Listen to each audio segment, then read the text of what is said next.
I'm excited. Today we're launching a brand new series where I answer questions that you, my viewers, have. You may have noticed recently in my show notes that I include a link to a survey. And in that survey, you can ask me a question. Now, I'm not going to talk about specific stocks, and I can't give financial advice, but I can give general advice that I think is helpful for many people. So if you've got a question, go ahead and look in the show notes, leave it in the survey, and do me a favor, leave me your first name, your city and state that you're from. I don't have today's question, I don't have the viewer's name, city, or state. If we get that later, I'll leave it in the show notes. I'll leave it in the subtitles down below here. But essentially, the question comes from a 42-year-old, and this person's doing great. This person's got $720,000 saved, and they're spending $2,000 a month, and they're saving $1,000 a month. So let's go for a walk and we'll talk about this. First, as I said earlier, congratulations. That's a lot of money that's being saved, and you're not spending much money. And you're spending $2,000 and you're saving $1,000. Let's go outside here. I'll show you the beautiful view, and we'll talk about this question. So the question that was specifically asked is, what should my investment goals be? How should I be investing this, and what should my target be before I retire? And if you're currently spending $2,000 a month, that's $24,000 a year. And even if all we do is the 4% rule on $720,000, that's a little over $28,000 a year. So congratulations, you are financially independent. So what do I think you should do? There's no right or wrong answer. It depends on what's important to you. But, $2,000 a month is not much money. And so I'm proud of you for being able to live frugally, and I'm proud of you for being able to save $1,000 a month. But one of the things I'd encourage is think about spending a little bit more money, right? It's not just getting to the point where you're financially independent and you're free. Although for some folks, you do you. None of this is prescriptive. I'm just sharing my observations from being a fee-only financial advisor for over 20 years. But the first thing I'd encourage you to do is, treat yourself, spoil yourself a little bit, spend a little more money on yourself, and enjoy the journey. In fact, I have a video, folks that are interested can look it up, but 7 things to stop doing in your 50s and 60s to enjoy the journey more.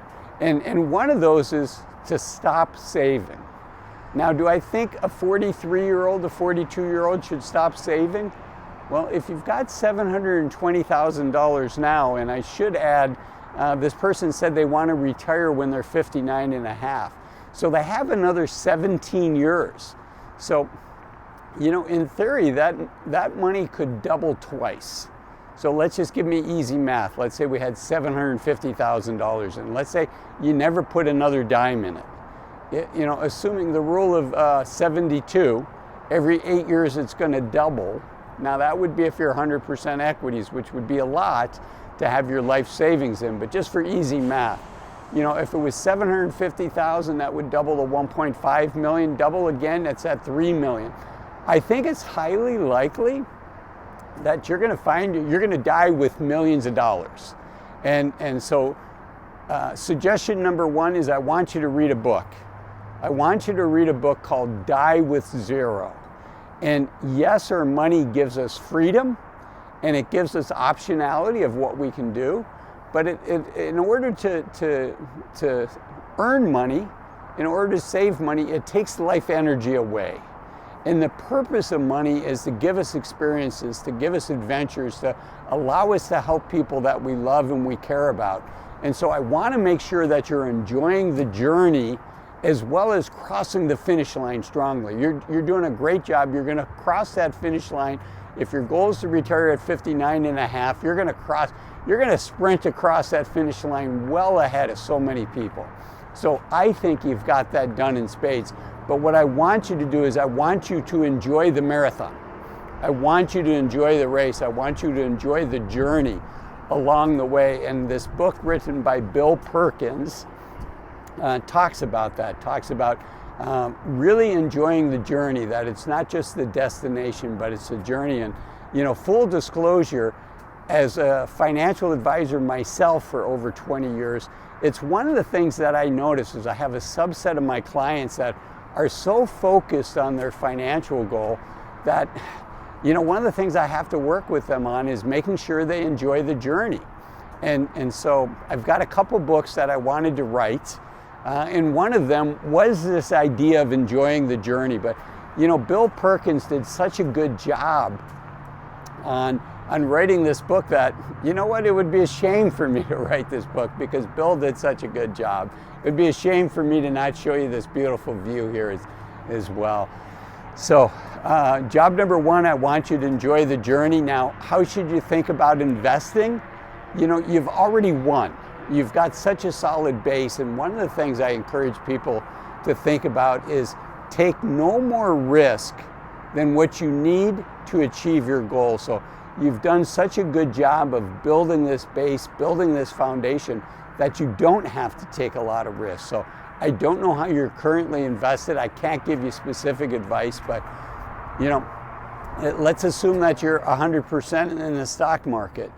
The nice thing about building wealth is you only have to do it once in your life. Once you have that wealth, now job number one is don't lose that money. And job number two is never forget job number one, don't lose that money. So I would encourage you to take some risk off of the table so that you can diversify that portfolio, so that you can minimize the volatility associated with that portfolio. Now, you're not going to like Azul if the market does really, really well and you took some of your money out of the stock market. But again, it's not about optimizing the return, it's about optimizing the journey for you right now. So that's rule number one. The other thing is, we talked about $2,000 a month, and one of the reasons which is awfully thin.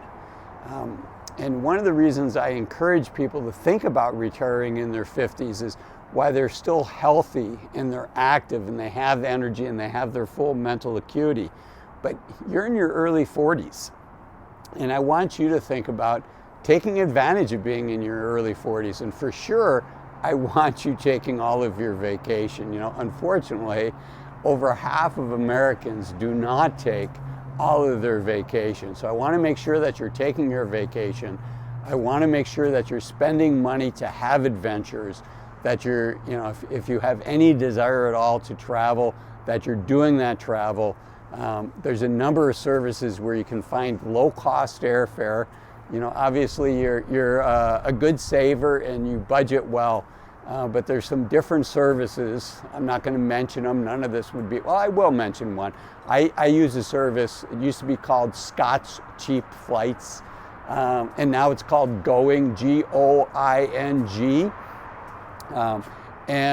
And this is not an affiliate. Scott, if you want to sponsor me, I'd be happy to talk to you about that. But it's not an affiliate. I have used that service, and it's a great service. So I want you to think about traveling. I want you to think about having adventures. I want you to think about building relationships and doing those things that make life special. So I want you to think about doing that and enjoying the journey as much as you can along the way. So I will leave you with that. I'll leave you with this great view here, and related to everything I've just talked about is 5 reasons to retire as soon as you can, and also to enjoy the journey. So thank you for the question. Anybody else that has questions, look in the show notes. There's a survey, fill that out, and please do leave me your first name and the city and state that you're from. Thanks for this question, and I'll see you soon. Bye-bye. Again, 5 reasons to retire as soon as you can. Bye-bye.